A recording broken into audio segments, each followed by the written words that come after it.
we divide the vectors into two types. One is known as polar vectors and another one is known as axial vector. The first one is the polar vector. The vector whose direction is along the direction of motion.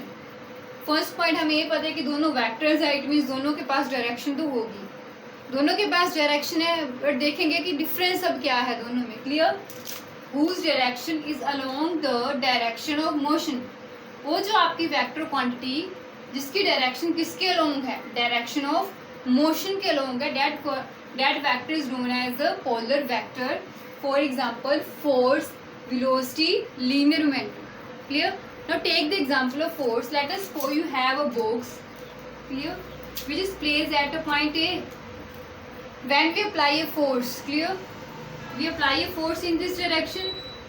The body is also moving in this direction. Let us suppose this body is moved from point A to the point B.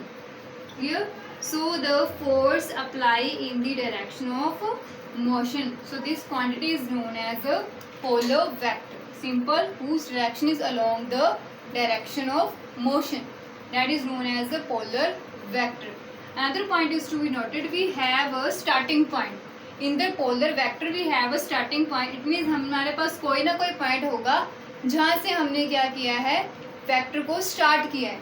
जैसे हमने body को A point से B point लेके गए, हमारे पास क्या है, स्टार्टिंग पॉइंट है. So polar vector have a starting point. Clear? So force, velocity, linear momentum is the example of the polar vector. Next one is the axial vector. जैसे name से suggest हो रहा है एक्सियल, मीन इसकी कोई ना कोई क्या होगी, एक एक्सिस होगी, हमारे पास एक्सिस ऑफ रोटेशन होगी इसमें. So the vector whose direction is along the axis of rotation, कि जिस एक्सिस से हमारी जो बॉडी है वो रोटेट कर रही है उसके अलोंग हमारे पास क्या होगी, वेक्टर की डायरेक्शन होगी. कैसे? मान लीजिए हमारे पास एक body that is revolve in a circular path. Clear? And this axis we consider as a axis of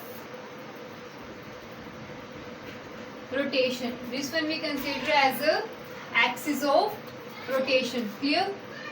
कि जो आपकी बॉडी है वो इस एक्सिस के अलोंग क्या कर रही है, आपकी रोटेट कर रही है. क्लियर? अब इसकी जो हमारे पास एग्जांपल है वो हमारे पास आती है एंगुलर वेलोसिटी की.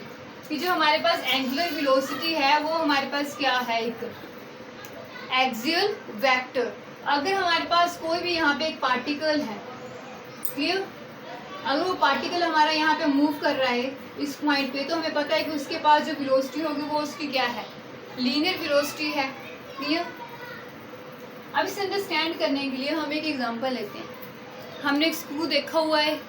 जब हम स्क्रू को इस तरह से रोटेट करते हैं, जो हमारे स्क्रू का मोशन होता है या तो वो अपवर्ड होगा. क्लियर?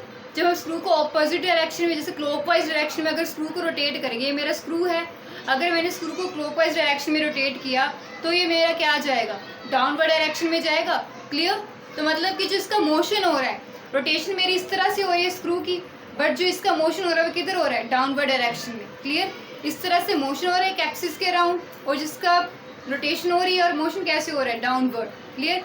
सिमिलरली जब हम स्क्रू को एंटी क्लॉकवाइज रोटेट करेंगे, एंटी क्लॉकवाइज रोटेट करेंगे तो जो आपका स्क्रू आएगा वो किस डायरेक्शन में आएगा, ऑपोजिट अपवर्ड डायरेक्शन में आएगा. Clear? So this is the example of the axial vector whose direction is along the axis of rotation. कि ये उसकी एक्सिस ऑफ रोटेशन है, उसके अलोंग हमारा